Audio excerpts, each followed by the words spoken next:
Difficult to appreciate? Yeah, empathy is difficult to appreciate. So, for example, if you asked me what my favorite game is, I cannot earnestly find a very cogent way of communicating to you how I don't feel about favorites or how I do feel about favorites. I often explain that because of how memory works, which Chat GPT might give you a response like this describing how memory works in order to form favorites or feelings, I would explain that feelings is a retrospective thing when it comes to memories. So naturally, the thing I remember most vividly is the most recent thing I did. So technically, if I had to favor objectively what what I remember best, it would be the most recent thing I did. And there is a chance that would be one of the metrics that ChatGPT reveals. Its goal is try to be as instructive as it can be. So when you ask it a question, it isn't just going to answer that one question by a yes or no or like a paraphrase. It's going to try to answer that question backed by as much consensus data as it can be. So what I mean is it can tell you random, quote unquote, seemingly random things, but they are related, which is what I do. That's how science works. Like that's what perspective hunting happens. So I don't just, if you ask me, how do you like 40K? I will tell you first, Chat GPT would say something like this. They can't form an opinion. However, there are people who know 40K, there are people in 40K, and then there are people who play video games that are loosely based on 40K. And I'll tell you that I resonate most. Like, as a human being, I still have the ability to tell you all these things, which GPT will tell you. And then at the end, I can tell you I resonate with the group of people who only know 40K through video games, through digital video games. Not the miniature-based game, not like painting, assembly, like novels, not those things. But Eric can tell you about those things. So that's where GPT ends, having an opinion. But all before that, that's what I say most of the time. The dry, not my opinion, these are the social trends. This is the facts of observation. And then it stops right there. But the first thing it does is it tells you it can't do that. It'll literally say, well, that's a matter that I'm not designed to do. Which, for me, it's more or less the same as me saying I am hesitant in sharing my opinion. But I can tell you what the majority voice and some minority voices say about this game. For example, when we're talking about Darktides, the majority voice is negative. And I can cite, it would take too long. So we can say like four major drivers to the negativity surrounding Warhammer 40K Darktides. And it specifically can be summarized in the management of Fat Shark and its content updates. And then I could even go further and say, well, Fat Shark has released an official statement, which GPT can possibly link you and say like, well, recently, the recent involvement in this negativity is link. But instead of just providing a link, that person, they will write out a paraphrase of the statement, which is what a human being would do, in my opinion. I would paraphrase that statement, which I had last week to Eric. and we talked about it in that way. However, chat, the GPT is more formal. The writing, it just coincidentally becomes very formal. So if you want a non-emotional response to any of your questions in the future, when GPT has accessibility to like Bing, for example, Microsoft is putting GPT into Bing. So what that means is it goes both ways. It means GPT has whatever Bing's results are. It can curate that too. So I can't honestly spend time hunting perspectives and not form any emotions about it, at least subconsciously, unless that says someone. No. It's not the different. You're mistaking the what I just said. I'm not expressing any emotions. I'm not saying I don't form any emotions. It's not it's not indifference. It's discipline. They're very, very different things. I'm not saying I'm inhuman. What you just described is a robot. I was just joking about the robot thing. There's a difference between forming emotions and expressing emotions. It's kind of like saying, are you a racist if you thought it and not discriminate by action? Those two things are subtle, but they're very different. They can mean the difference between being able to see something from someone and not at all. I am a human being with all the biases that come with being human. I did not say anything about not forming emotions. I just don't share them. So it's really different from indifference. In fact, that is the most common misconception about me in general. It takes far more care, in my opinion, and curated compassion to actually avoid sharing and expressing your opinions unadulterated. So, in fact, I'm not only classified as very caring about the topic, my caring has to be at a level where it provides the ability for me to not just jump down someone's throat and tell them what is right or wrong. It is an exercise of discipline. It is professionalism. That is what separates professionalism from casual speak or the human being part.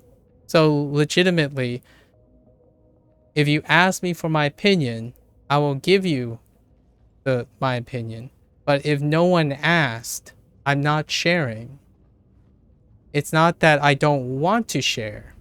I would love to share. It's the act of discipline. And I kid you not, I'm not saying I don't blame you. It is what happens to me. Like, the vast majority of people think that I don't care because I choose not to share, and sharing is caring. It's absolutely still the case. The majority behavior is that if you're willing to show your vulnerability, it's a mutual, empathetic, very visceral way of creating bridges and honesty. And I don't do that. I don't do that habitually, and it's a trade-off. The way I view perspectives, it's possible because I do that. They are linked.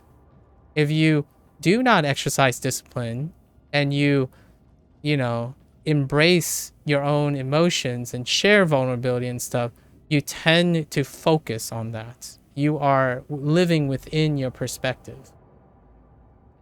But if someone asks, what is your favorite game? You know the answer to yourself, but you won't give it in favor of challenging the concept. There's no challenging the concept. I'm trying to understand what they're asking their favorite game is.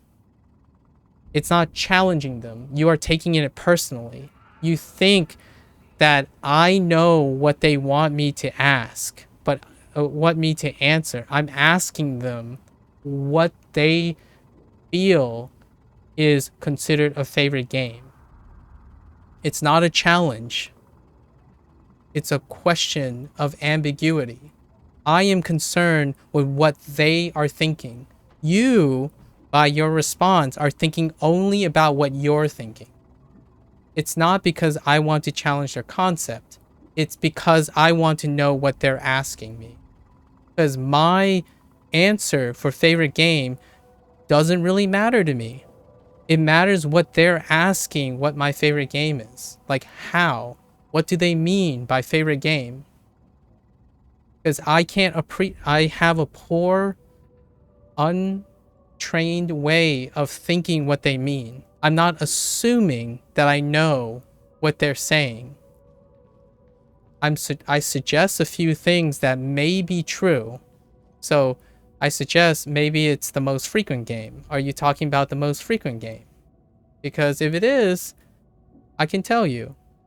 I'm not making the assumption that I know what, like, if they ask me favorite, I know exactly what they mean. So I'm far more concerned with the person asking the question than myself. It's not because I won't give the answer. It's because I don't know what they're asking most of the time. I am more concerned with that. So if you ever ask me a question, what did I do first? I guess I usually clarify. So when you ask me, you know, they challenge AI by saying it's not a human being. I spent like 2 hours, or not 2 hours, it's over exaggerated, like 30 minutes trying to clarify what the question means first, because that's more important. If you get all the other answers near the end, it doesn't really matter if you're not on the same page, in my opinion. Like, this is my personal opinion. If you start off in the wrong direction, it's largely just going to get further away from the same direction. So the premise is very important to me. I practice not to make assumptions. I can presume things though. So I'm saying, I'm also making sure, this is a disclaimer, I still make presumptions. Like when you say I already know the answer for myself, yes, I do already have presumptions. Like these are likely what they're asking. But before I ever do that, this person's already talking to me. I can remove it with all doubt. I don't even need to presume what it is. And when they confirm it for me, I'm like, okay, I know my thing. I know that I was, you know, on the same page. If I'm off page, I'm still fine. So like, for example, here's a common one that happens all the time. When I'm talking really rapidly or my voice volume increases over time, the first thing they would say is like, dude, chill out, man. I don't mean to offend you or get you upset. It's like, well, that's your presumption. Actually, that's no longer that person's presumption. They basically jump from presumption to assumption. They just assume that's the case. The very next thing is that I apologize that I raised my voice, but that is not why I raised my voice and talk more rapidly. It's because I am even more interested in the conversation. So, yeah, I might be built differently, but that person made an assumption. And guess what happens in that context? That person feels personally attacked, or better yet, if they are a prideful, arrogant person, they would accuse me and try to gaslight me and tell me, nah, bro, you are so angry right now. I don't want to be in that situation, so I don't. I basically don't help myself mitigate that.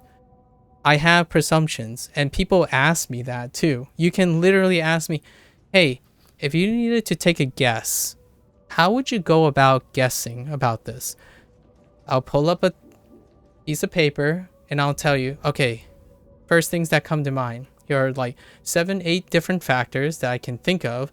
And if I had to guess just based on the first things that come to mind, this would be my most reasonable thing that I would presume. But nothing changes until it is confirmed. So I prefer to just ask the person to remove all shred of doubt. If I can't, and someone asks me, can you make a prediction? I'll try my best. But I would never assume it is gonna happen. If you ask another person, like say, I'm gonna say 6 out of 10 people.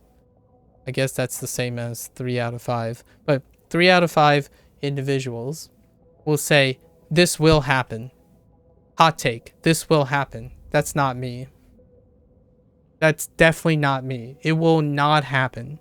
Like, I do not, I mean, it will likely not happen. Sorry. I totally misspoke. It will likely not happen. 90% of the time, it will likely not happen. I will not say something that I will and will not do, because I cannot guarantee that. I will tell you that there's a chance. There's a chance, and there's a higher chance of doing something. Oh yeah, Sun did the lol thing, replace lol. I asked Sun if he ever did one, and it's definitely lol. Lol comes up way too many times. Yeah, Eric, don't. So yeah, oh, by the way, is GPT, but I know why'd you put GTP.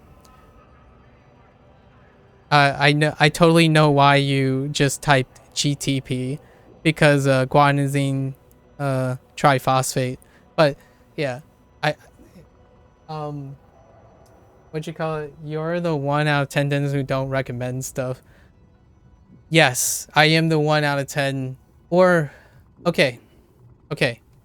No, wait, fictitious. More. We need more detail. I'm the 1 out of 10 dentists that says I have an opinion based on converging evidence. But my recommendation is based on what we know now. However, it does not ever substitute for personal anecdotal record keeping. So there is always a chance, even with the most rigorous testing, that you could be that unlucky person that the product does not work for you. It never supplants empirical record keeping. So if someone tells you 9 out of 10 dentists recommends this toothpaste and it's giving you hives, you don't convince yourself that 9 out of 10 it's working, so keep using it. That's what I mean. If I was a dentist, I would be one of those dentists that still offer disclaimers, even however small. If you are allergic to a product, but 9 out of 10 people like the product and says it works miracles, well, unfortunately, you're the unlucky person. Don't convince yourself that it will work because 9 out of 10 people it worked. So that's how I see it. I will still be able to recommend stuff based on statistics, but I would still advise empirical data always. So like, you know how some people would say, yeah, just do this, you'll feel better. And then someone goes and do this and say, oh, I feel great. And then like the next person. And then there's just one person who feels absolutely miserable. Like, I don't get it. I don't get why I feel miserable. And everyone else is just telling them, you're doing it wrong. Like that's just it. You're doing it wrong. Like, there's got to be something. You must be wrong. There's no way you can be right. Like, well, technically, statistically, it is still possible for that person to be right. In fact, it is statistically possible for both groups to be right. Because there isn't certainty in unknowns. So I'm the person who will be the contrarian to seek a different perspective if the data suggests it so. So when someone tells me, hey, there's good and bad game design, for example, right? We're going to take back to the thing that we talked about yesterday, sort of, Worm. Coffers reminded me of this. There's a game that you literally do nothing except watch a ducky float in a pool. A rubber ducky watch is sold super well and it reviewed super well. Literally a rubber ducky. Performed way better than most niche games. So it's just to demonstrate that if something exists, one must include that in the data set to better explain the bigger picture. However, it can be too complicated to appreciate the complexity, and that is okay. That is emotionally okay for human beings to selectively think things make sense and things don't make sense. It's the idea that people would attack other people for being human is the thing that I feel super disheartening. I don't want to ever tell you, Worm, that you should live like me or you should be on the same page as me. The reason why you're not on the same page as me is because you are actually more empathetic to other people than I am. There are trade-offs. You shouldn't have to feel personally attacked because someone is always off challenging you. Now, here's the thing. What I'm saying is what I wish for, like what I truly believe in. However, that is not the case on the internet. Statistically, that is not the case. It is about challenge. It is about binary decision making. It's about who is right, who is wrong, who's more optimized, who's more efficient, who's more successful, who's more credible. Absolutely. So before I make you think that there's a reality that exists where my idealism is true, it's not. And I'm comfortable with that reality. However, it doesn't stop me from trying. I get up in the morning thinking, this is what I have to offer. This is what I have to offer. And then, machine learning basically replaced me. Like, if I ever feel like I'm making you think that you're living life wrong, that is the legitimate opposite intent I'm trying to make. Because I actually think the most beautiful thing about human beings is you can't ask one human being and get the same answer from another human being in those exact words. You can ask ChatGPT the same thing and it will tell you the same thing. That is the distinguishing and wonderful factor about being human. When you stop optimizing, not for practical sense, when you stop optimizing to make yourself happy. Happiness is seeking something that isn't reproducible a lot of times. However, we do have things that are bootstrapped to high heaven that is consistent enough to say, yes, 9 out of 10 people who do this are healthier. 9 out of 10 people who do this can be a little bit more intelligent and etc. It's like those are things that you can use to inform yourself. However, it's that 1% that creates all the difference. It's the deviation. It's what makes humans human and not AI. It's the idea to stray away from optimization. However, when we do tasks, we want to be efficient. So ChatGPT is that example. I want to be efficient at answering questions collectively. And I mean, it just does it better. And one day I'll add it to my workflow. It will be where I start. So if I have a question, right, all of a sudden, like, yeah, you know what? How many types of ducks are there? Actually, you know what? What does it mean to be a duck? Like, wait, phylogenetically, is a duck even... Where do I start? GPT. And then I can use that as a leaping point. That's even more stuff. And then eventually I can go and do a deep dive on my own. But I wouldn't have to search for it.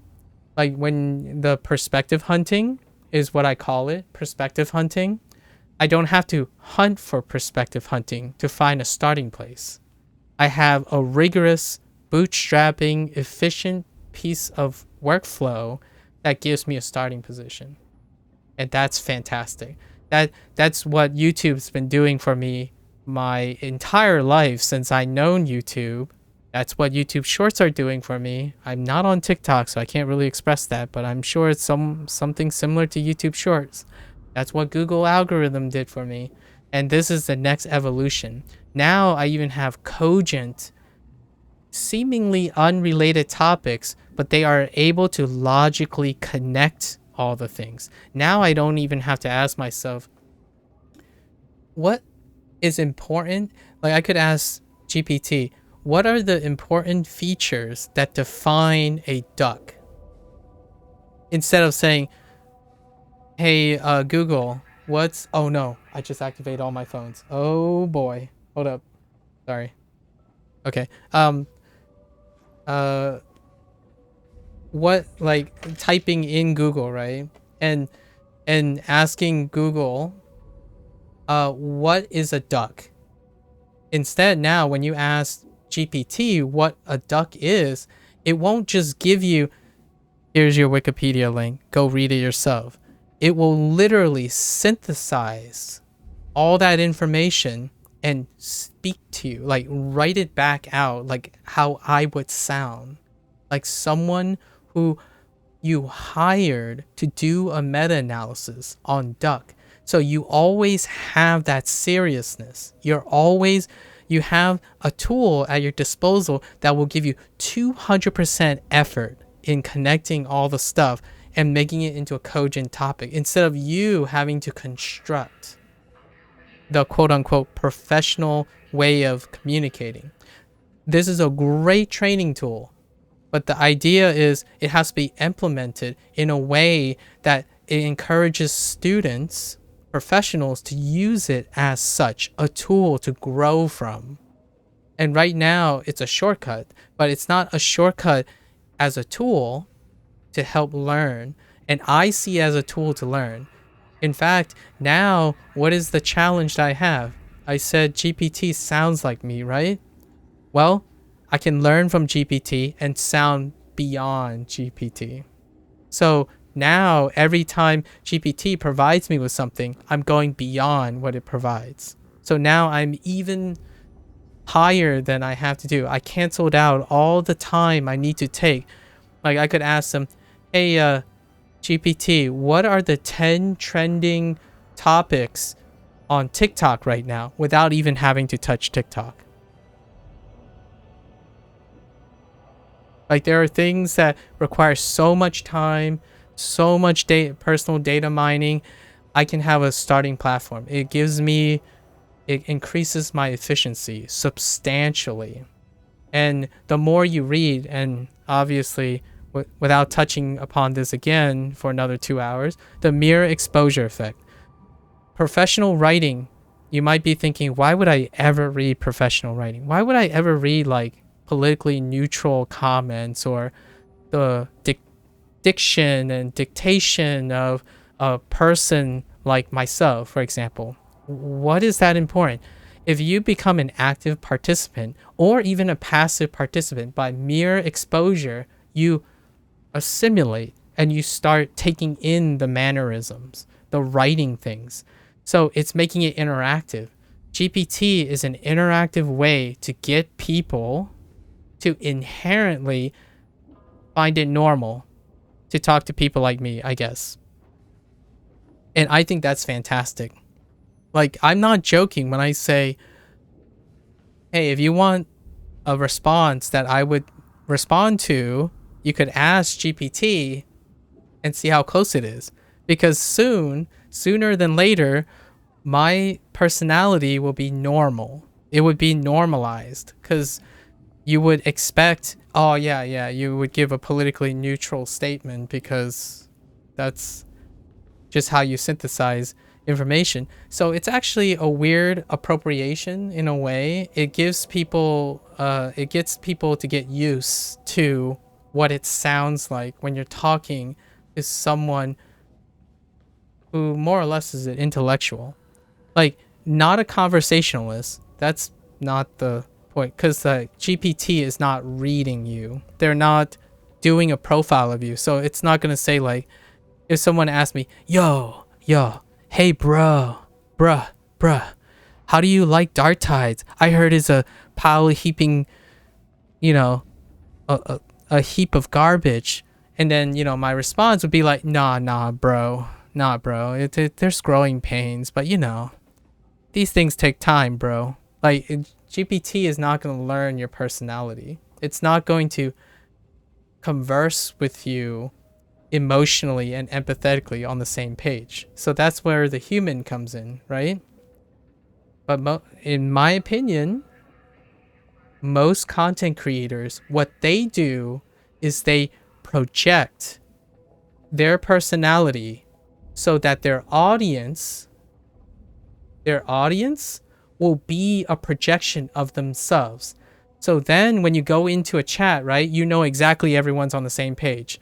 Like, when Sun says he absolutely hates Elden Ring, he will probably, because he projects that, he will likely get people who empathize with that. And then he'll get like 10 or 20 people that say, yeah, Elden Ring, down with Elden Ring. That's a projection. I don't want to be a projection.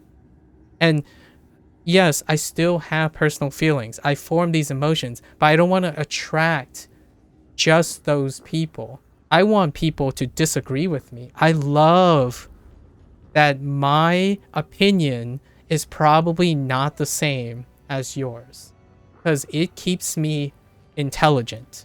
It keeps me unsafe. When I get on stream, I expect people to challenge me, but not in the sense of challenging me in a sense like they disagree with me. It's they challenge me to add to my worldviews, and I'm adding to your worldviews. Conflicting things can mutually be harmonious in an intellectual's mind. The idea is, in the future, I can challenge myself. I can speak for you. Like, I could say, oh, I thought this was a great idea, but then hold up. I'll tell you what Coffers is going to think about this. I'll tell you what Worm is going to think about this.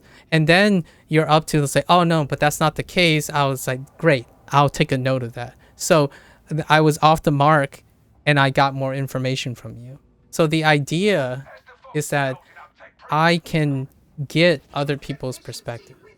If you project all the time and you're like a content creator who's an influencer, right? You have to say what's right, say what's wrong. I'm not here to be an influencer. I'm here to be influenced mutually. I want to have a community. In a way, I'm selectively trying to create a community, or like have people that are constantly like that, which is super rare. It's a trade-off. If you don't project, you don't create unity. You're not united. And without projection, you can't form large communities. So I accept that. It's a pragmatic way. Like, you might be arguing like, oh, but there are some people who are like, have collection of open-mindedness and stuff. It's like, yeah, for every one of them, that community, which I know a few, John Green and Hank Green, they did it for over a decade. And they are one of the few communities that was able to grow to an extent. But you know what? For every one of those communities, there are 15 plus communities that are probably twice as large that are basically groupthink. It's a bunch of people who agree on everything. And that's what you get with projecting. Because when you project, everyone knows what you want. I don't want to know I don't want everyone to know what I want. Because then it affects their behavior.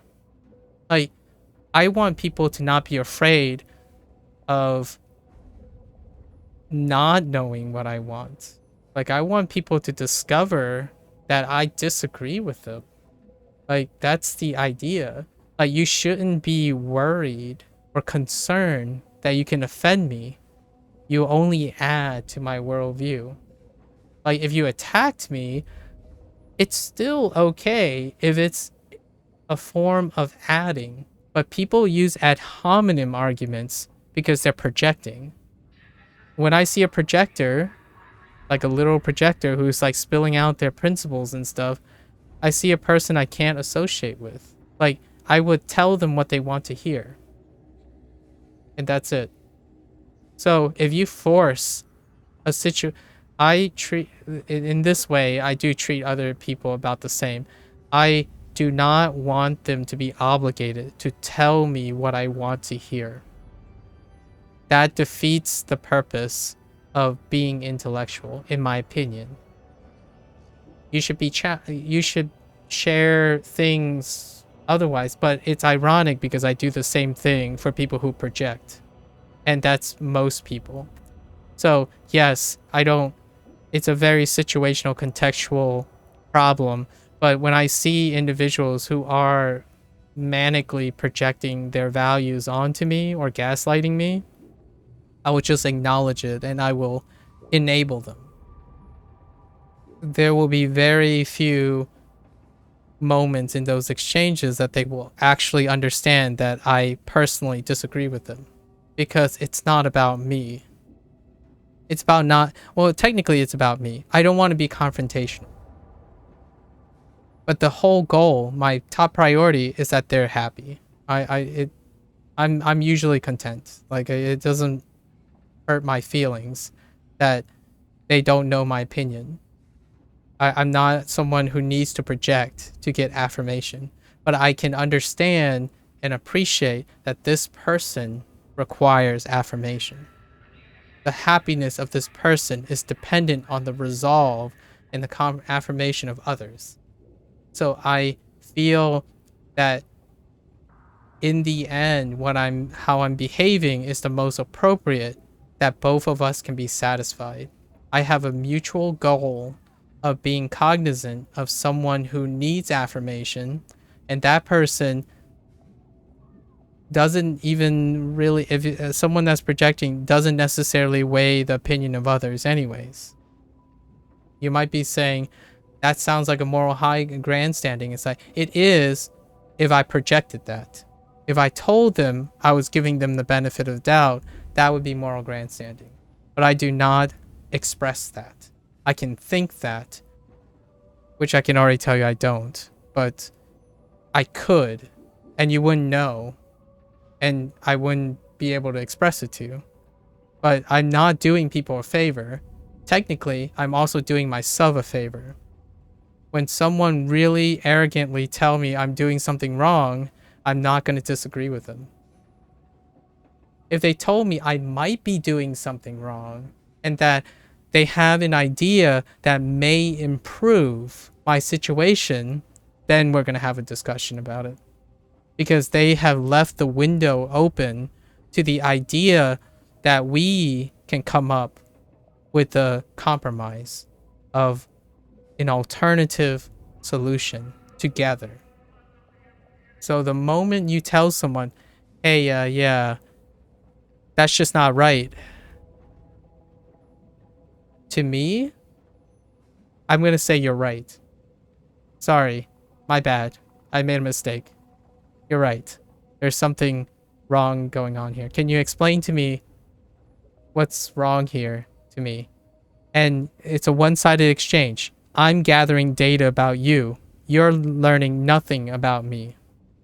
When you project and try to gaslight me, I'm going to spend most of my time learning you and understanding you. You're going to get nothing from me. It might seem like I'm just agreeing with you, but it's irrelevant because that person is just about themselves. So regardless, I'm saving myself the trouble of even trying. That might be a little fatalist or defeatist, but I'm not sad about it. I'm actually I'm maximizing the opportunity. I get to learn what it's like from that person's perspective.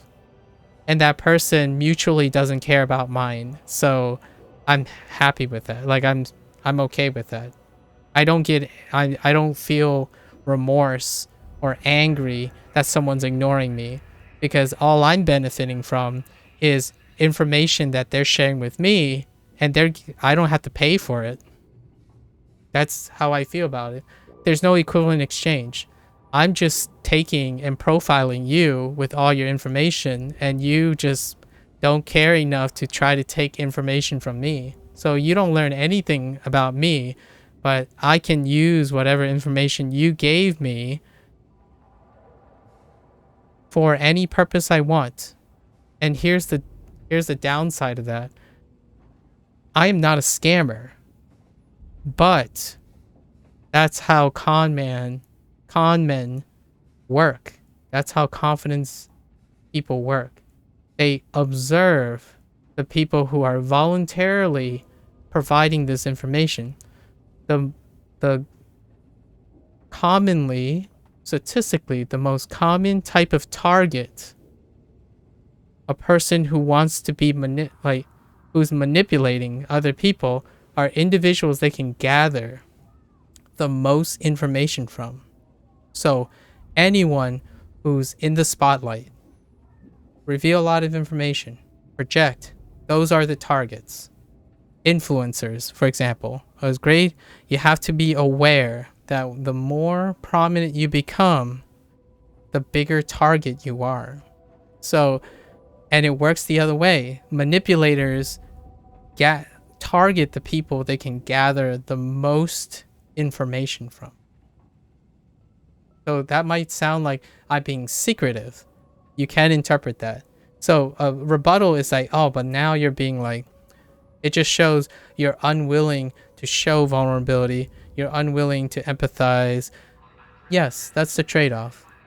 You can interpret that way. Absolutely. I have no trouble agreeing with you. It can be that I'm being defensive. Absolutely. You can interpret it that way. But there's no hard feelings in it. For me.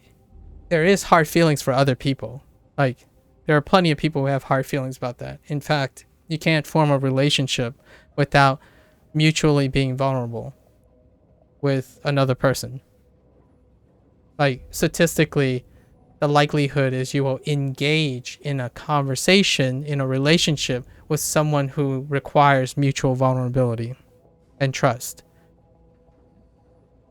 It's not to say that you can't be like, you can win the lottery and meet someone just as disciplined and quote unquote visually apathetic or indifferent as myself, but let's count the odds. The odds are very, very slim. Especially what I'm doing now. What I'm doing on stream, sharing my experiences, the individuals that I will meet is not going to be the individual I'm describing myself. So I do not act or pretend to be that way. However, if someone asks me, AMA, all day, every day, 24/7, AMA, and those are the stories that I think most people are interested in at some point, but they have to get to a point that they're interested in. My personality is based on appropriateness. So, yeah, it can be disingenuous. It can be seen as disingenuous. The difference between what I'm doing and people who are intentionally misrepresenting and misinforming people is that I am telling people that is my desire in life. Like, I am telling you with a disclaimer all the time that I behave appropriately. I treat everyone differently. So whenever you feel like I'm making comments like, why is this so directed towards me? It's like, because I care specifically about your context and your circumstance. It doesn't matter if you're in a pool of 1 million people. You are the most important here. Like, you decided to spend your time sitting here listening to me. Even if it's passively or openly. That is the most important to me.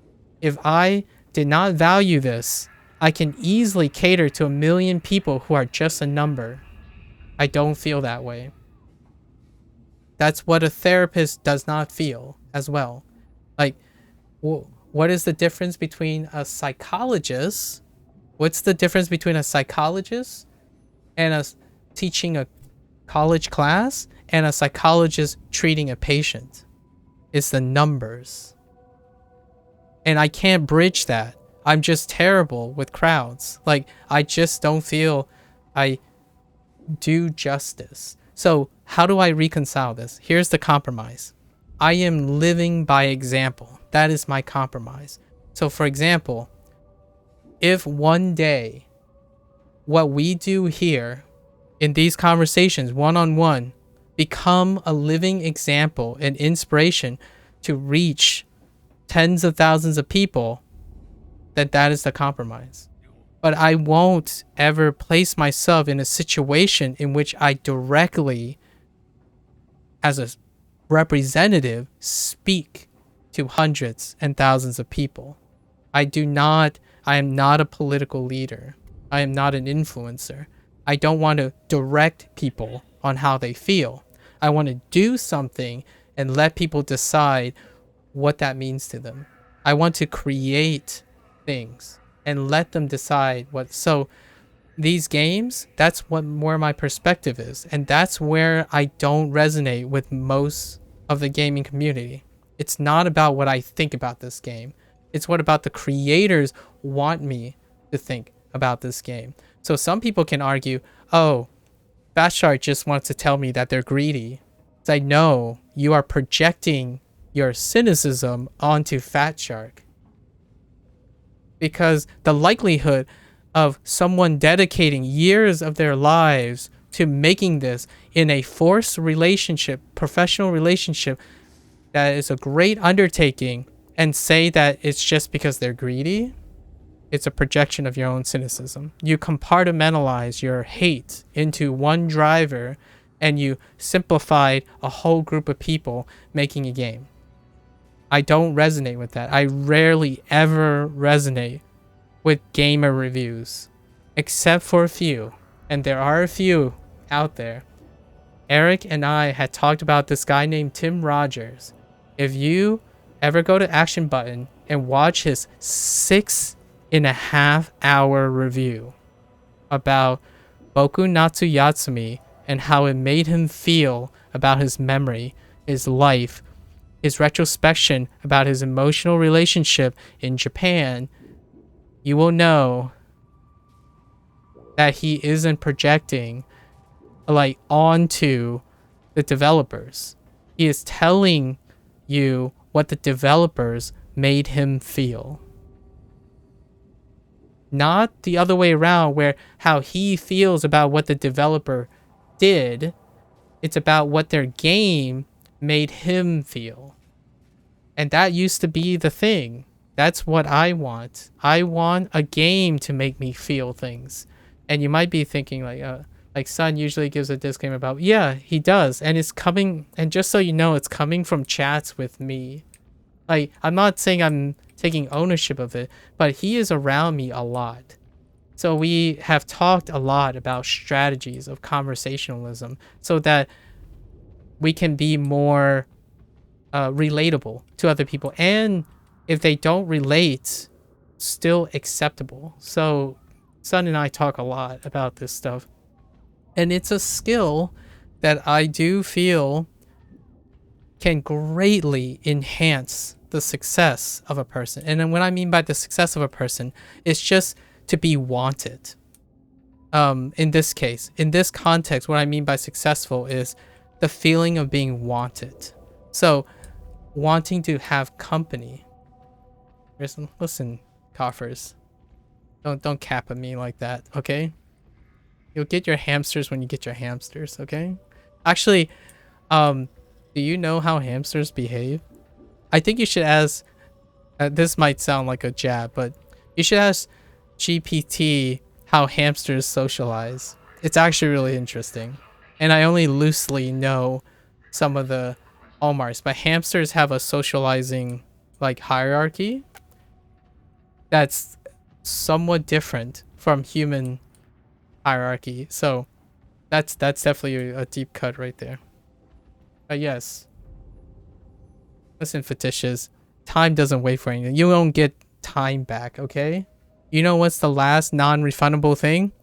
The constitutive non-refundable thing? Time. That's the best part. It's not really the best part. But it's one of the things that are understood universally between humans, at least. You can't refund time. So instead of complaining about it, right, you know, I thought they were loners. Sort of. Yeah, sort of. You can view them as loners, but the loners have to interact with each other. Because, you know, they have to reproduce. So it's really interesting how they circumvent the loner situation. So you can kind of say they are loners. Hamsters are solitary and do not naturally live in groups. When kept as pets, they show, yeah. Yep. Yep. Only when they copulate. Do they? So, if you wanted a deep cut, yeah, they're more or less. There's your meta-analysis of it. That's just how it works. Yeah, solitary animals. Just so you know, my favorite animal, favorite, as in my most ubiquitous animal, is the red panda. They are solitary animals too. So you might be thinking like, oh yeah, they're cute. Nah, they only care about the food you're giving them most of the time. So the only reason they're near you is because you have food. That's how zoos train red pandas to be friendly. They have food. But red pandas are largely solitary. They're not necessarily super aggressive, but they are solitary. They don't like company, but they are okay enough to tolerate you when you have food. You have to keep an eye on them. One's gonna end up grooming another. So what happens is like there's gonna be a dominant hamster and a non-dominant hamster, and you have to keep an eye on. You want to make sure you want to keep an eye on both hamsters. One will be a submissive hamster, and the other one would be a dominant one. And you want to make sure it doesn't like struggle to get like food, because you know there will be a power struggle. Sometimes if the cage is big enough, it's fine. Like you can give them separate compartments and stuff, but it's still very territorial. Yeah, it's a thing that most people don't consider, but still most people buy one hamster anyways. So like statistically in the beginning, they don't often buy two hamsters, they tend to buy one, so it kind of worked out by coincidence. But more and more later on, people bought pairs of hamsters, and it became pretty obvious that you have to keep in mind, because the dominant hamster will kind of have a tendency to be abusive towards the submissive hamster. So yeah, solo hamsters. Yeah, it's kind of weird, I know, but the more you know, right? The more you know. Yeah, so with all that said, I've said this like when Fetishes was around, when we were strangers. I said this to Coffers when they're around. It really is you're gonna have to ask me a question. But I can tell you that the way I hold myself in public is very different from when you ask me something. I there is a pride to it. So there is one thing, I would say maybe in my 4 years, there was one person who suggested that I didn't understand what professionalism is. Or they suggested that they were a professional or acting like a professional towards me or indirectly or something, or trying to like raise their credibility. And without that person only gave me 5 minutes, there's no way I could convey what that word means to me in 5 minutes. And this person said it like it was easy to understand. The moment someone says they're acting like a professional or they consider themselves like a professional and just say, that's just it, it's that simple, you lost me. Professionalism bridges so many things. And to me, it's probably the most prideful thing I have, I would say. Like, it actually triggers me when people throw around that word. And that's an emotion I have, but I won't express it. Like, I won't tell you like, oh, I'm angry now. Like, I'm saying this now immediately and I'm imagining myself like, no, you're not going to get anger out of me. It's just, I'm going to tell you I'm triggered, but that's as far as it goes. Like, legitimately, when I say I'm triggered, I'm saying I felt something for like maybe 2 seconds, 2 or 3 seconds, and then I processed it. I understood, yeah, I can see it from their perspective. It's reasonable. If they ask me what my perspective is, I'll probably tell them it's not that simple. And then if they say, oh, how so? Can you explain that to me? It's like, then we're going to have a 4-hour chat about it. But it's only if they ask me. Usually it stops there. It'd be like, oh, okay. Yeah, I agree. It's like, okay, well, the person isn't invested enough to really want to know what I'm thinking. Because they have to voluntarily. There are only a few moments, there are only a few times in my last 4 years where I voluntarily ask, do you want to know what I'm thinking? But generally speaking, I'm not sharing what I'm thinking if I have no confirmation if the person I'm talking to even cares. If they don't care, it doesn't matter to me if they know or not. That might sound like, well, duh. Pragmatism is like, that's not how the majority of people behave. Affirmation is the biggest driver in Twitch. When you engage in someone, when you go into a viewing and you're talking to a streamer, you're looking for affirmation. It's a self-selection behavior. How often do I say something in Sun's chat? Rarely. How often do I read everyone else's messages every day? Every day. That includes Worm.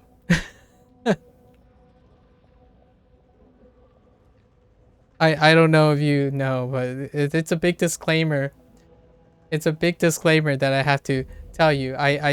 If you said something in Sun's chat, like around the 2.5 hour to like the 4-hour period, I probably have read it on a daily basis.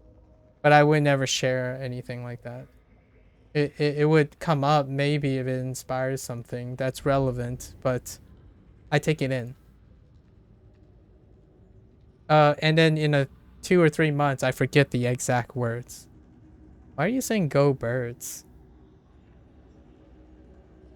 But here's a silver lining. I don't remember the exact details after a while. I remember the idea. So like the concept but I rarely ever encode the exact details. 1984? Go Birds?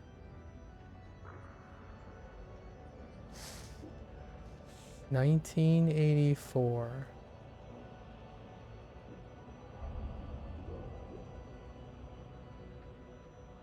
Yeah, the first thing came to mind is football.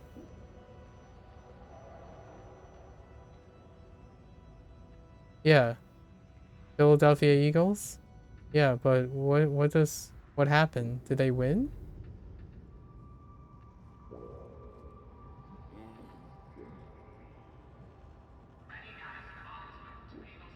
Oh, okay, okay. Yeah, I mean, I thought it was football, but I don't understand what happened. Everhone jumping on the bandwagon, so will I.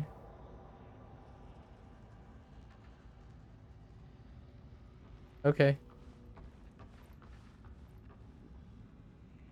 What is game? This is Warhammer 40k Darktide. Eric and I have been playing it together on game nights because it's 40k and it's a video game. But we stopped playing a long while. We're just doing like after game night discussion, which I do after game night. Okay, I'll read about the Eagles. What? Did they make it to the Super Bowl or something? Are they in the playoffs? Like, what's actually happening?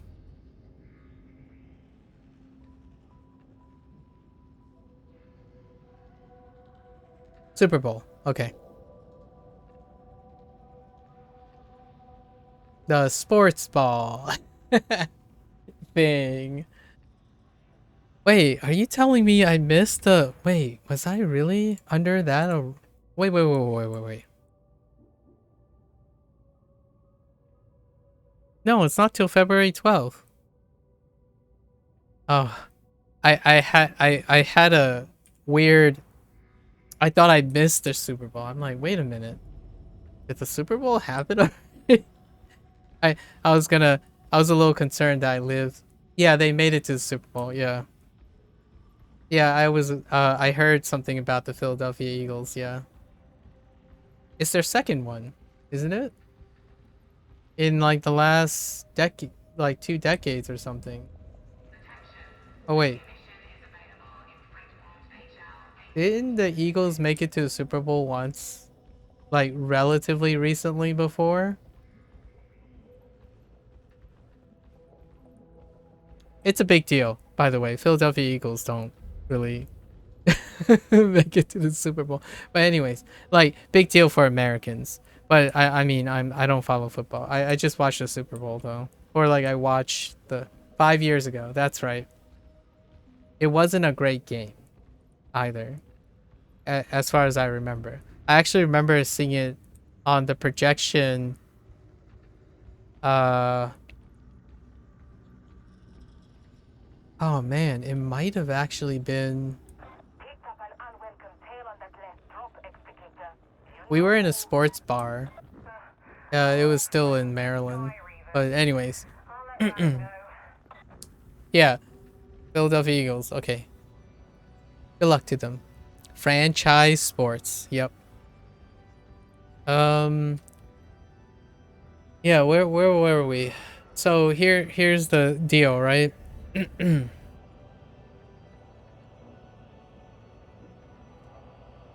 I said this before, and I'll emphasize it again. And I don't think most people can empathize with this.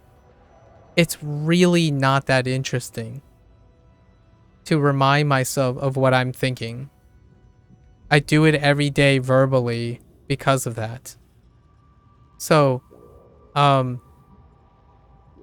it's more interesting what other people are thinking. Like football, American football, sports ball, as fictitious as saying. Honestly, that's probably still more interesting than me talking about my hot take on whatever my thought was. I've already lost my thoughts, so that's fine. Yeah, like I literally just abandoned my train of thought to talk about American football. That's just how it works. Oh, okay. Okay, so here's the deal, right? A part of it might actually be attention deficit. So I'm not saying that as a crutch. I actually think that my emotional balance and my cognitive intellectual demands align by taking advantage of how my train of thoughts may meander and eventually come back. And the way I make memories is to connect all of them. So like I spend a lot of time aligning my skills with this inherent occurrence that does happen. I am lucky most people aren't like me. Well, actually, sort of. There is one really fundamental loss in fitness that actually most people, 9 out of 10 people would say it makes all the difference and it's the only reason. I will probably die alone. That sounds very morbid, but I'm not saying it from a place of hate or self-pity. If I found someone who actually says that, might be a rarity. But anyways, you're very drunk. Yeah, I noticed. I noticed. Enjoy your sleep, lifeboat. Yeah, I know you were drunk. Oh, by the way, in case you're wondering, Lifeboat and I know each other. Actually, the Eric, I, and Lifeboat, we were colleagues. We went to the same college. So, he pops in maybe once in a blue moon to share. Where we share very different personalities. Not even. No, it's not very close. But I can assure you, that person that is drunk and really excited about Eagle is a very well-educated person. Just a very startlingly different personality. But that's one of the downsides. If you ever want to be special, like what I mean is special is if you want to be a statistical outlier, it's very difficult to be a statistical outlier. But at the same time, the desire to be the statistical outlier also makes you very lonely. And if you are not acceptant of that fact, you can choose to do something about it proactively. But if you are acceptant of that fact, you don't necessarily have... You could consider yourself lucky, sure. Personally, my motivations to be resonating with people actually makes it feel like that I'm not so lucky. But at the same time, because of that challenge, I'm also happy about it. So it's a mixed bag, I would say. On the one hand, it would be kind of fun to experience what it's like where I just walk in a room and I feel at home, like just in a crowd, and I feel like I'm at home just for a day or two, maybe even a week or a month. And the closest thing that I've come to that experience is going to grad school. Going to graduate school was the closest environment I could get to the idea that when you walk into a room and there are 6 people sitting there, we will be able to have a discussion that legitimately we're always on the same page. Regardless of how difficult, we are always commonly trying to solve a very complex problem in our approaches, but there's a danger to that too. Then it's like, what's more important, resonating or having something new to learn all the time? Yeah, that's the problem, right? Some days it's one, some days it's the other. Humans are fickle, and I am too, because I am human. So some days, one is more important than the other days. Appropriateness, right? So for example, if I can avoid conflict by being able to resonate with the community more easily, then it probably takes center stage. The top priority is probably like one of appropriateness. So even beyond that, it's not simply about those two things, obviously, but it would be a utilitarian approach. Which one says that? But it's generally not in the same order in all cases, right? So instead of reducing it to a this first, that second kind of thing, it's just, it comes and goes. Sometimes one is not even relevant, and then the other one's not relevant. So often I would say that it's fun to be something temporarily. If there was a mantra, if there was something that takes precedence, it's the priority of being dynamic. That's it. So I cannot tell people that I will consistently behave a certain way, because I want to believe, in my opinion, I want to believe that I am dynamically adaptive. And that's what's exciting. And I want to treat other people as dynamic people. I don't want to reduce them to, hey, guess what? Fat Shark is just full of people who are greedy. I can't resonate with that.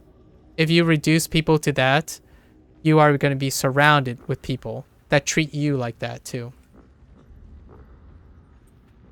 I will not be one of those people around those type of people. So I can't really attest to it. I can tell you what the statistics would tell you. When you project like that, you will be surrounded with people like that. That's cause and consequence. Have I been in that situation? No, I have not. So I can't tell you from personal experience if it's true or not.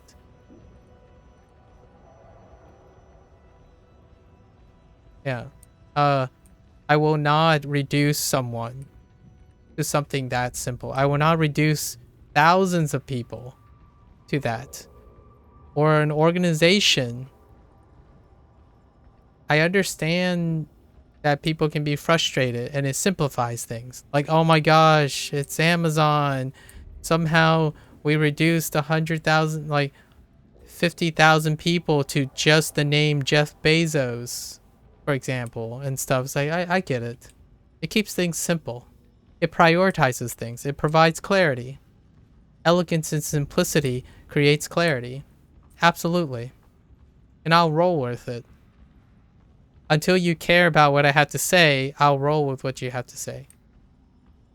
I also admit that is complicity and also enabling. So I accept the consequences of co-conspiring, potentially colluding, and basically being complicit. So that is the trade-off. If you encourage someone, you are complicit as well. So there comes with consequences of that too. When you don't fight someone, you don't prevent someone from doing something, you are complicit. So you have to be aware of the consequences of that type of behavior, which I am, and I'm willing to accept that consequence. So if someone fails by going big and fails big, I'm complicit. I'm part of that problem. If they failed and I was enabling them, then I also accept responsibility for that failure. It is also my fault. It's not like I don't have the cake and eat it. I won't use that double standard. Like, well, you're the one who ended up making the decision.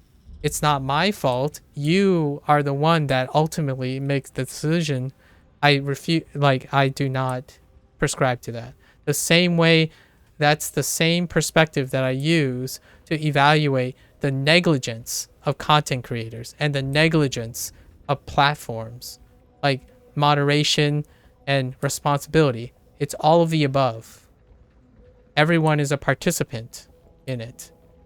The the The diffusion of responsibility. By the way, you can also ask GPT what the concept of diffusion of responsibility is. It's a psychological theorem, and it has some really interesting, way back in the day, human experiments, like behavioral experiments with that. It's a really wonderful study. But diffusion of responsibility is what's happening right now.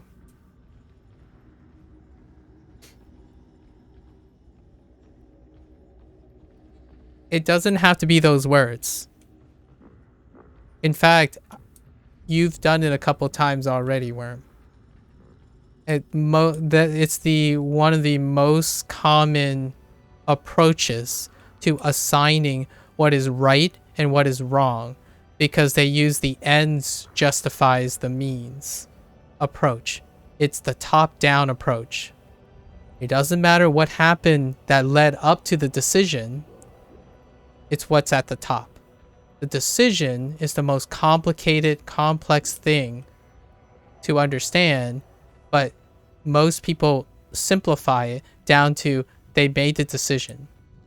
How does that approach to other things? Hey, this game, this game has a lot of microtransactions. It's therefore a cash grab. The decision to call this game a cash grab based on that one really complex end result of a complete product is the same approach and logical it's a similar, not fundamentally different approach to what that example that I just said about making a final decision. When you make an opinion about something, you can choose to be bottom up or top down about it. One of the methods is inefficient. It takes too much effort. It's a lot of time. The other one is very efficient, conversational, and very casual. And that example I just showed is an example of the latter, which most people use because it's efficient and you don't have a lot of time. People don't spend a lot of time with each other. Strangers don't treat other strangers expecting a 2-hour conversation, and it's totally pragmatic. It's very appropriate. And I'm not saying it's wrong or right. It's super applicable. Because if you only have 5 minutes to make a decision about something, you tend to seek efficient ways. So what that type of thing is what most people do most of the time. Does that mean that they're all scammers? No, but that's how scammers operate. Scammers use a method that most people use, so it's believable. Right? How do you scam a person? You get inside their head. How do you get inside their head? You behave and use their logic. If you ask someone who doesn't use your logic, or someone tries to scam you with a logic you can't follow, I doubt you'll get scammed, because you would view it with the utmost suspicion. It's not to say that everyone doesn't fall for it. Because, for example, you could obfuscate it. You can mask it. I could tell you, I have a PhD in genetics, and I could make something sound really complicated. It doesn't reduce the suspicion. It actually increases the suspicion. But I can still get away with convincing you that my credibility makes everything too complicated, and I can still scam you. That's fair. But that's so less effective than being like, oh, dude. Hey, I'm going to go to bro science again. I'm sorry. I'm sorry for the weightlifters out there. But, you know, you go up to them and say, hey, yeah, I see you hitting up that, you know, testosterone alternative. But guess what? Big G, I have the real deal. Do you want to check out my bona fide testosterone source? Like, you know, you level, you become, you embody, you try to empathize. So you use and approach a similar sound, a similar type of logic. If you start talking, if you go up like a scientist and just say like, well, you know, that testosterone alternative doesn't biologically interacts, like it still raises more suspicion. You can probably still make a sale by making it sound like you know what you're talking about, but it is still far more suspicious than, dude, check out my pecs. This is what I use. You want in? You know, you're using the same language. I mean, there's a deep cut to all of this. There's a really big deep cut to all of this. My parents are Fujianese. That's how Fujianese people rip off Fujianese people. I'm just saying. If you ask my father to be blatant about a stereotype, like Stephen He style, the first thing you know, actually Nigel did this, right? Like Uncle Roger, the first thing Chinese people do to rip off other Chinese people is to appeal to their Chineseness. Like, they're cheapskates, so they effectively are very good at scamming each other. And you know what the response to that is? Is they're hyper aware of how they scam each other.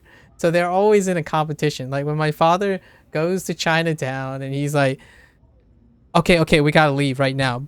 Otherwise, we're gonna end up like being bodos and pay $50 to not feel bad for something that costs only like $5.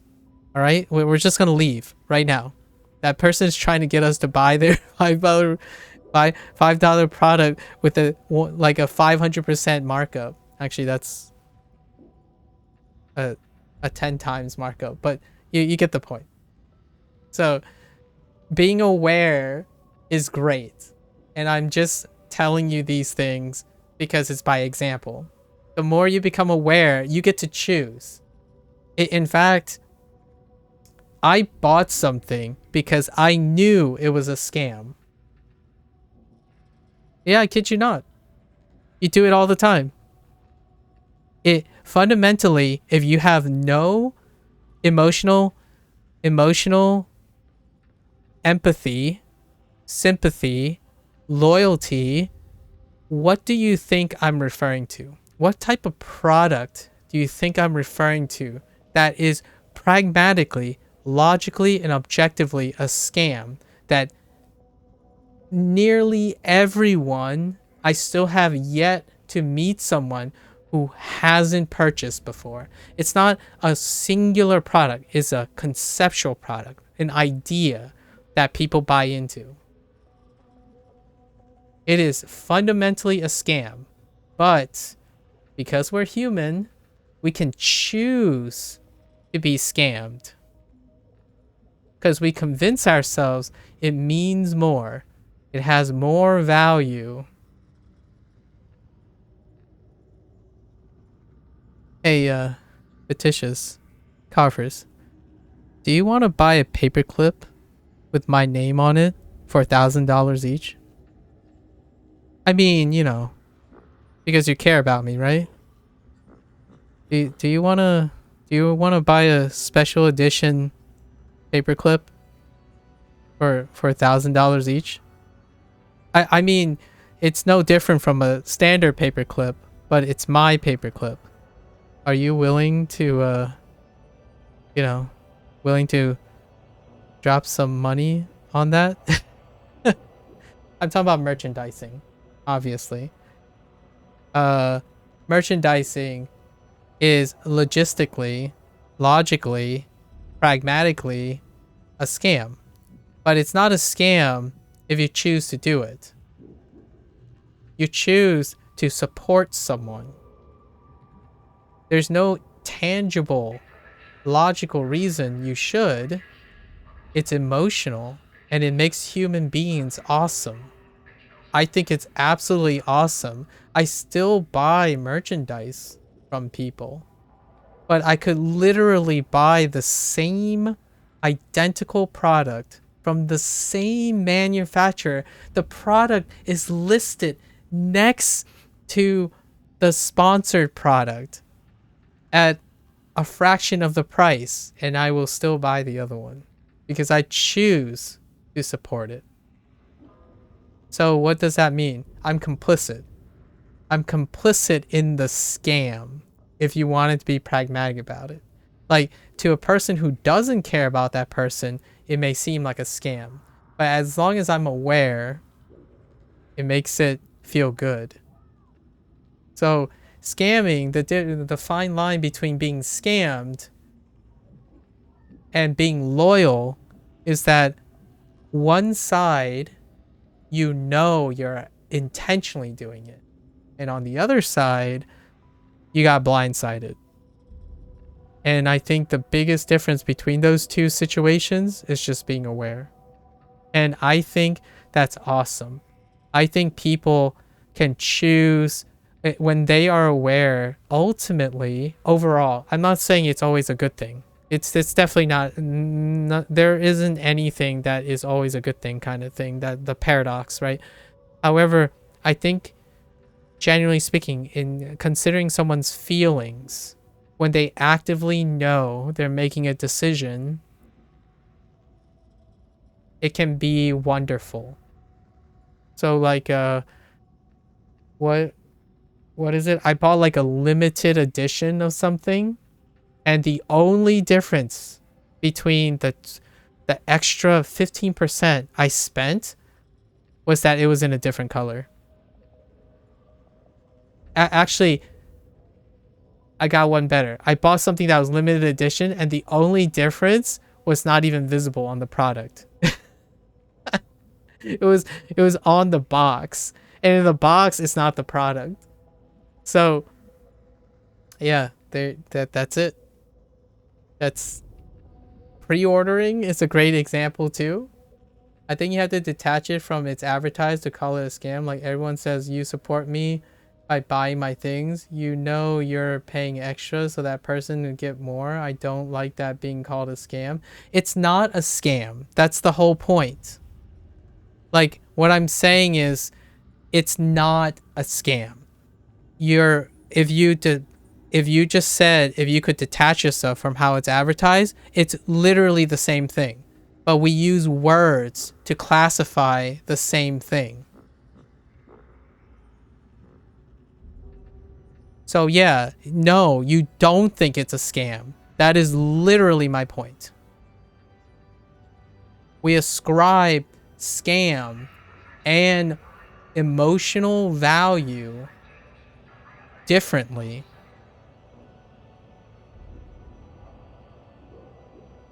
One, you get obfuscated. One, you don't. But the product inherently does not change. What are pre-orders? Fictitious and I talked about this recently. Pre-orders, inherently, if it fails, it's a scam. If it doesn't fail, it's not. Inherently, whether you pre-order or not, it doesn't inherently affect the product when it's up for pre-order, because the product is intangibly ready for release. Now, there are certain extenuating circumstances. We're not talking about the extenuating circumstances. So don't like go off and say, but what about those people like Star Citizen and stuff? It's like, we're not talking about the exception. We're talking about the vast majority.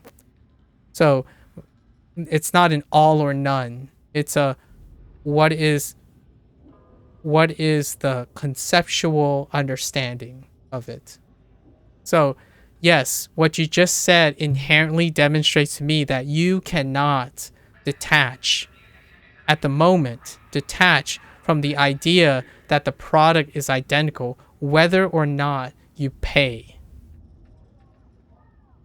They're not. They're just not. They are different in a emotional sense. Emotionally, there's a lot more complexity to it. Absolutely. But the product on release, what you're comparing is, hey, if you pre-order something, you are going to be emotionally going to evaluate that product differently than the product was released and you bought it before pre-ordering.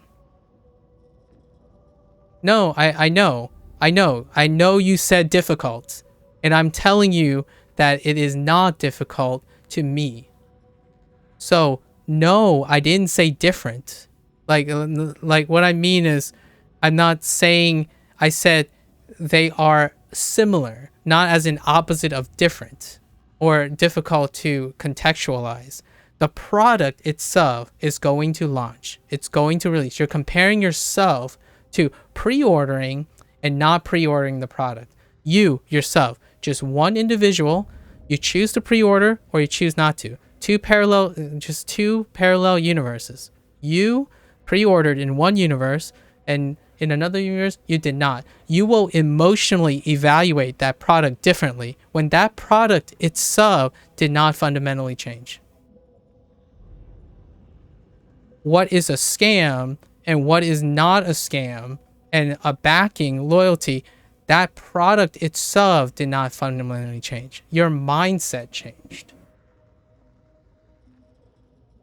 So you're comparing yourself with yourself in that action, not you're comparing it with someone else's perspective. The product itself stays the same. On the one hand, you risk something, so that risk comes with a mindset. On the other hand, there is no risk. In the terms of the scam thing, on the one hand, you were duped. On the other hand, you were not duped.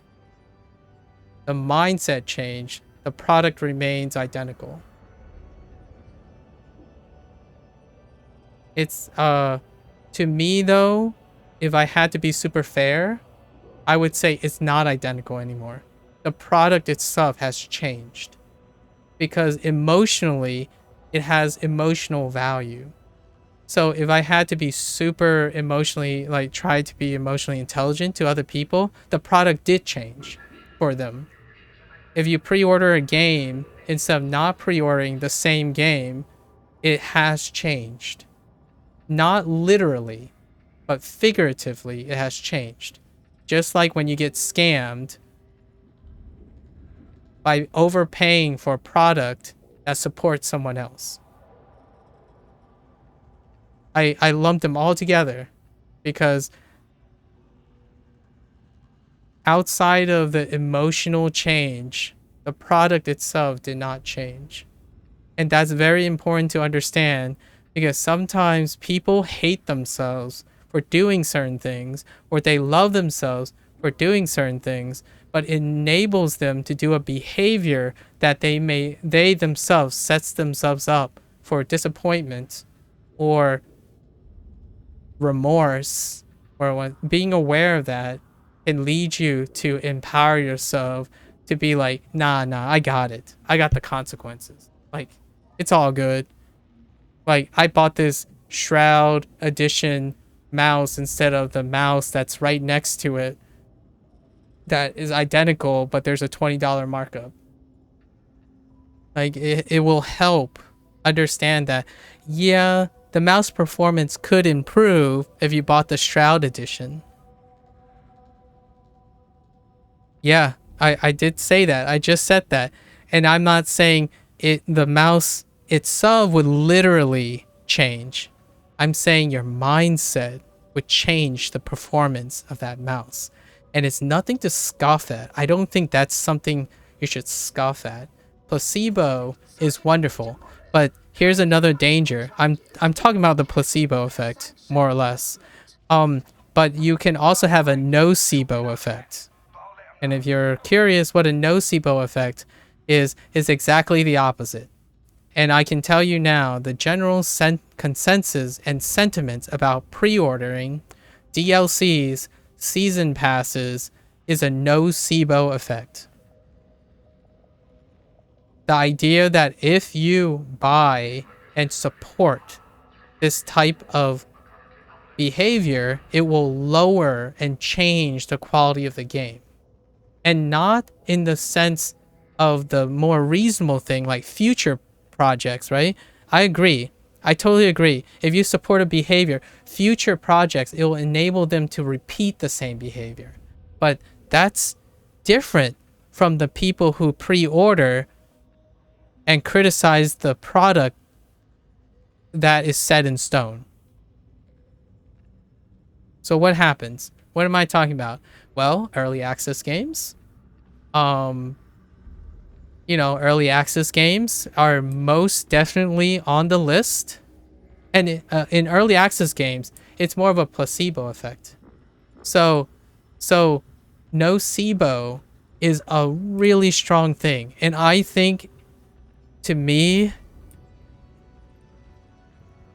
it hurts a lot to see people get let down, and they get let down not just by the developers and the publishers, they get let down by themselves.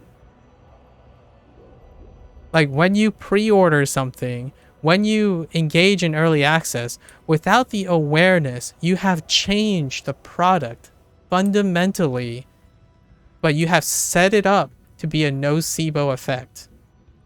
If you have a personality that view things with cynicism, when you pre-order something, you will naturally have a nocebo expectation. And it will be an uphill battle to satisfy you and the developers and publishers satisfying you at the same time. And I feel it sucks when I see people who love games so much, but they spend like 80 to 90% of the time saying how much they hate playing the games they've spent money on. And this is still a vocal minority. Like what I'm saying is, I'm looking at those people because they scream the loudest, right? That group screams the loudest. So it's not to say when you see lots of like bad subreddits and viral stuff, it doesn't necessarily mean they represent the vast majority. Like, for example, Sonic Frontiers, the loudest group is anyone who's not a Sonic fan. But the game is a resounding success. Like, with no contest. However, the loudest group is everyone who criticizes Sonic, and it is probably the majority group too. Like there are probably still more non-Sonic fans than Sonic fans. So it is very clear, right? So with that said though, Sonic fans set themselves up for a placebo. Everyone that wasn't a Sonic fan set them up for a nocebo effect. The product itself, when they're evaluating, you could hear a perfect divide, a near bimodal distribution of the same feature, right? The same feature in the game, and it could draw two nearly opposite conclusions. What could cause that? How could water be wet and dry at the same time? That's kind of how I see it. Like, how can fire be hot and cold at the same time? How do you reason that? You can. Human emotions. You can. Like, it doesn't have to be literal. It doesn't have to be objective. The idea is the greatest wild card is human emotions. So when you pre-order something, I encourage you to ask yourself, if you didn't pre-order the game, did it change the product? Like, in your mind, did it change the product? It does for me too. Like, when I pre-order Cyberpunk 2077, it likely it materialized into something different. But whether I pre-ordered it or not, compared to my non-pre-order and pre-order, the literal product wasn't going to change. Like, what I mean is, like, in a parallel universe, that product will be released in the state it would be, but because I pre-ordered it, it no longer is the same product anymore, figuratively. And right now, the current sentiments is that when you invest, and it's proportional to the investment, so the higher the investment goes, the less likely the product is going to succeed right now. like the correlation. And right now, what the goal, what is the response? Make cheaper games, but fragment them so that the investments are smaller steps. And you might be thinking, well, that doesn't make sense. And so it's like, well, if you, yeah, emotionally, it doesn't make sense. Absolutely. Pragmatically is legitimately the symptom of what's happening. If you don't believe me, what is the sector that earns the most money? I'm gonna tell you, it's not FromSoft's $70 game. It's that free-to-play game that you pay $5 each month to play. It's not to say that you should pick one or the other. I'm just giving awareness to what the psychology is that they're utilizing and what the cause and effect are, at least from my interpretation. And you can add that to all your perspectives and then maybe come up with an even bigger arcing perspective that includes all the others. But understanding that makes it, to me, makes it a little bit more okay for myself. Like, okay, well, you know what? To heck with the system. I want to buy this $70 game. And I know the consequences or how I will feel about it. It makes it a little bit more okay. I have to remind myself, it's going to feel like I want the world if I put down $70, but gosh darn it, I want to see more $70 games that are full, right? That kind of thing. It's one of those things, when you look at what's trending, you're trying your best to explain all of it that you're observing, as opposed to choosing what you want to explain. Games like this is only the middle ground. Like Fat Shark is trying to consolidate. How do we get players to feel like it's not a bigger investment and it doesn't hurt as much? Well, make their game $40.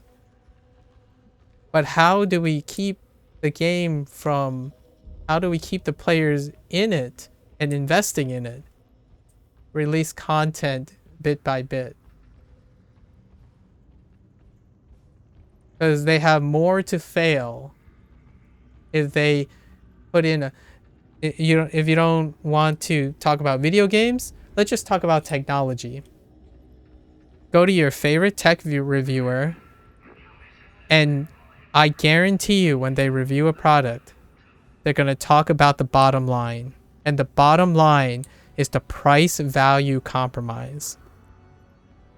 I will tell you, you can make it a drinking game or a running game or an OSU game.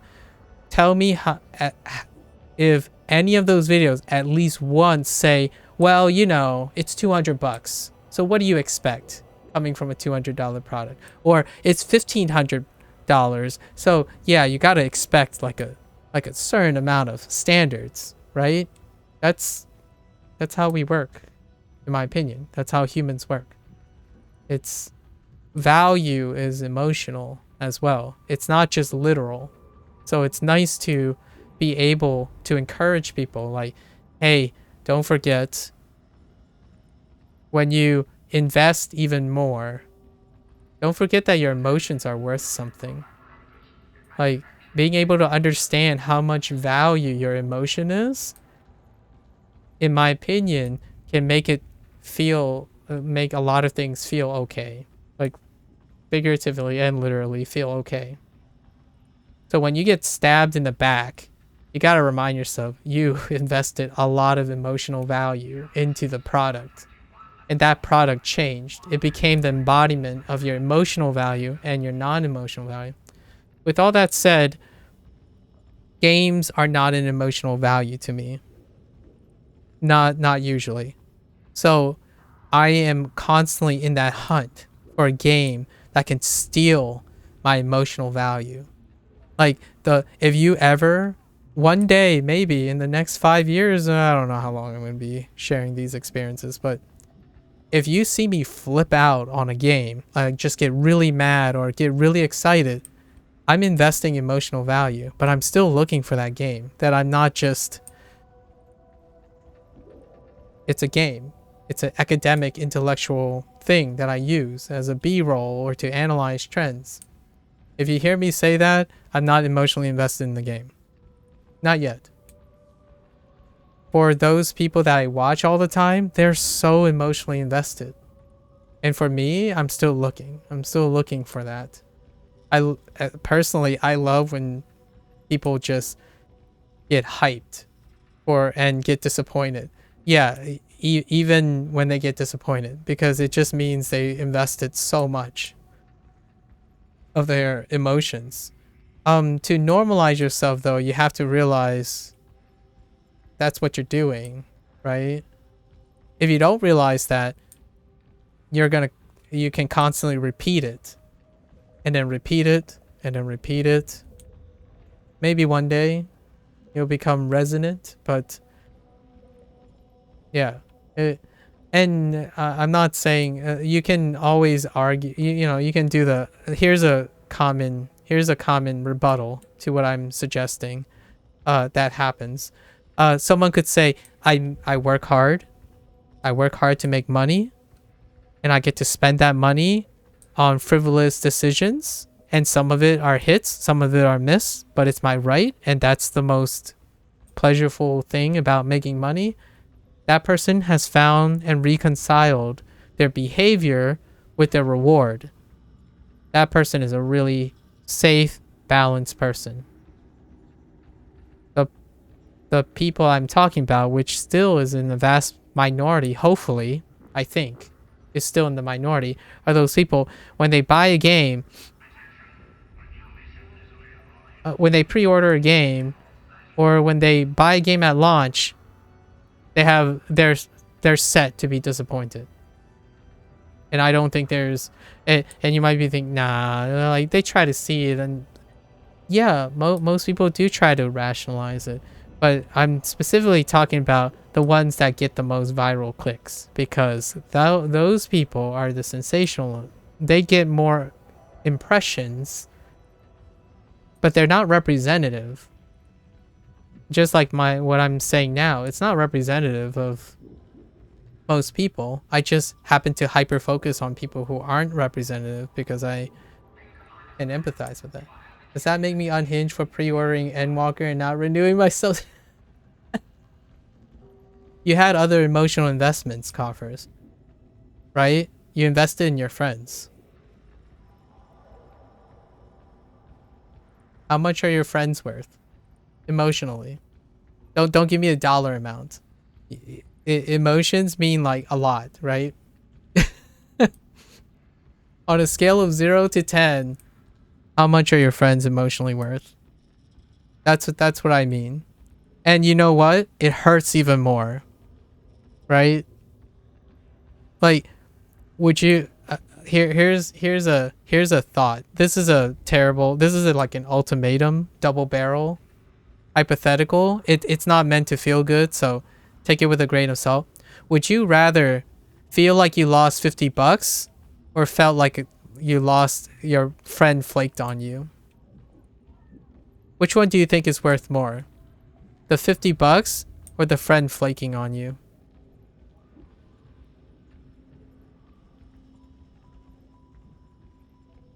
At this point, I try to avoid playing with them when a certain person is there, because it's, yeah, you just gotta understand, right?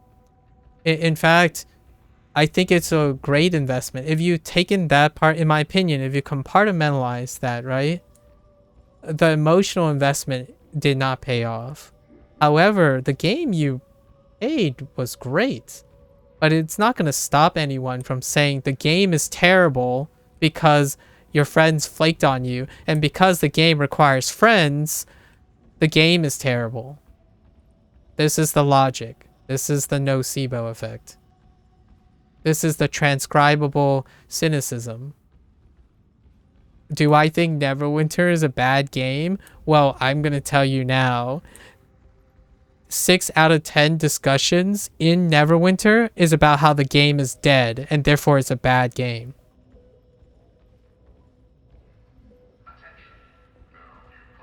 I'm gonna tell you, there's rarely a correlation between people not wanting to play a game that doesn't appeal to a bigger audience and it being bad fundamentally in game design. And here's the deal. Here's the bigger hit. The ones complaining are not the 80 to 90% of players soloing and not even bother reading chat. And where is that money coming from? The other 80 or 90% who's soloing that wants to buy for convenience because they want to solo more efficiently and not have to talk to other people. Does this make sense? Look at mobile games. Come back and tell me that's not the case. I like playing it solo, but it came down to the monthly sub payments. To me, a subscription is moot to me. If that subscription comes with emotional value. So if someone says that they're going to be happy that I pay that monthly subscription to play this game, it doesn't matter what that value is. Like, it doesn't matter if it's $15 a month. It's someone's happiness. How can I ever put a monetary gain on that person's happiness? But the person has to communicate that to me, because I try not to view it in that way, but the reality is most people do. Like, they have to be happy with the product for it to be worth it. I don't. I absolutely don't. Actually, most of the time I'm dissatisfied with the product because it taught me something that I either don't understand or something that can upset me. Like, a lot of times when I buy a game, it's not because I want to be happy and satisfied with it. It's because I want to see how it can change my mind. And often the janky games, the games that people don't like, ends up sticking in my head and my brain and telling me and teaching me something more than the game that everyone loves. Or quote unquote, everyone should play. Have I played Elden Ring so far? No, I haven't. Do I know it's a great game? Probably. Do I know firsthand? Absolutely not. Do I know a lot of people love it? Absolutely. Do I know I will or will not like it? No, yeah, I don't know. But I can tell you, I love Elden Ring more than most people love Elden Ring having played it. Yeah. I actually like Elden Ring. Honestly, I probably like Elden Ring more than Sun does. If you ask Sun, he is more likely to agree with me. I am not. I do not yet, Worm. I do not plan on playing it yet. Maybe when it's like, maybe next year, if it's $30, sure. I will try it. I saw the entire playthrough like 4 times. I watched 4 separate people with like 4 different personalities play Elden Ring. But yeah, I've yet to touch it myself. But I can tell you one thing, just from watching them and how divisive it was, I can earnestly tell you I probably like Elden Ring more than most people who have played Elden Ring. It probably. Like, there's a highly likely, because there are so many people, different types of people that play Elden Ring, I watch it so much. Like, I watch people talk about it. I watch people like constantly reference it. It is important. It is a cultural influence, and that's interesting. I can talk about Elden Ring as though I played it. And people won't even ask me, hey, did you play Elden Ring? Like, what makes you say I played Elden Ring? I didn't ever tell you I played Elden Ring. Did any of these people play through it in co-op? Unfortunately, no. Yeah, that's a good point. Worm, that's a really good point. There isn't an influencer that I know that played it co-op. I know of a person that did play it co-op, but they're not an influencer. Like, they're not a content creator. So that's a good point. I haven't... Honestly, I wouldn't mind playing it through co-op. I wouldn't trust Coffers, though. He's totally out. I'm just kidding, Coffers. Sorry, I had to throw you under the bus there. Just a little bit. I had to throw you under the hamster wheel. Just a little bit. Isn't the co-op similar to... Yeah, it's pretty much the similar thing. Yeah. But what? You're not a completionist, so it's not like... Coffers, you're not a completionist. It's not like it matters to you. Ha ha ha ha. Q emotional damage. I'm sorry. Okay, alright. I'm being a little toxic. It's getting a little... I should reel back my toxicity. It's like progress. Coffers concerned about progress. I'm adding you right now, Coffers. Like it's relevant. Oh, there is a mod? Oh, that's good. I still have to get... Fair enough. Oh, wait, look. Worm's got the solution. We could co-op Elden Ring offers. That'd be fun. Okay, but not until next year, though. Or the end of this year. Because, like, it's probably going to be 30 bucks-ish for me to purchase it. We can do that. So that'll be fun. Wait, can you hit each other when you're cooperating? Can you, like, grief each other? Isn't that a... Or is that not a thing?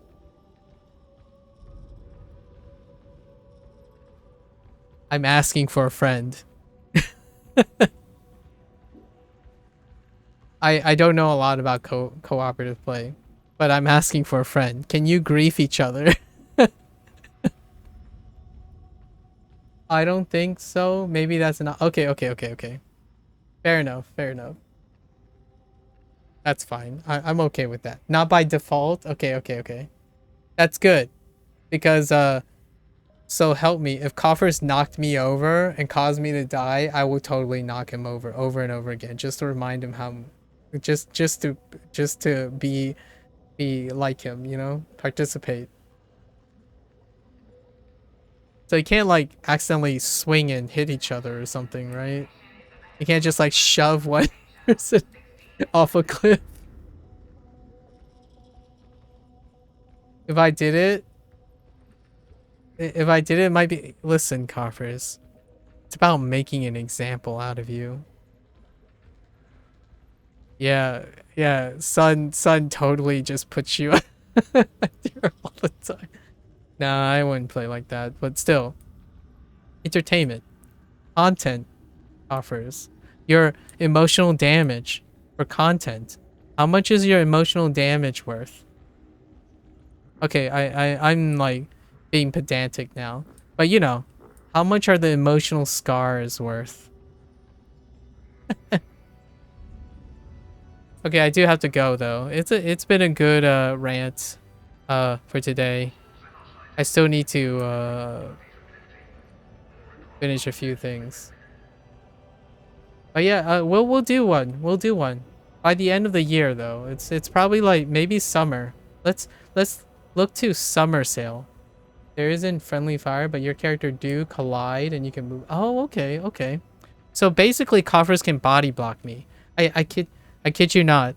Worm, Coffers, Sun, and I play Killing Floor 2 like once or twice a week for like a couple months, and I swear, because of the ping between the West Coast and the East Coast, Coffers, his body has always been body blocking me when we're pathing in Killing Floor 2. Like it seizes out, and his freaking collision model causes my screen to like like bounce back and forth all the time. And I swear, coffers, I swear, mark my words.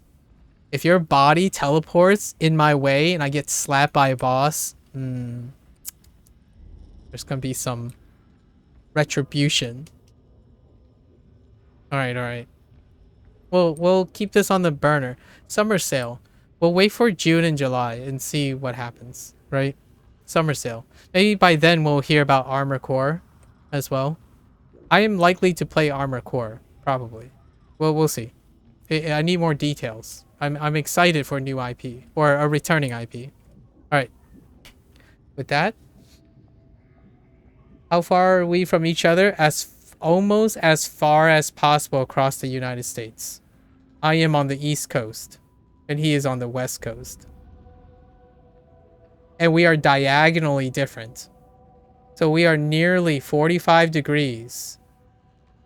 It's almost, if I moved up north a state or two, I would be literally diagonal distance with coffers in the United States. We're both from the United States, but we live in near, like, almost the furthest distance from each other. And there's always a 100 millisecond plus ping, and often connectivity synchronization issues between West and East. So often when it comes to games like this, there's a West server and an East server most of the time. It's the two furthest points that require separate servers.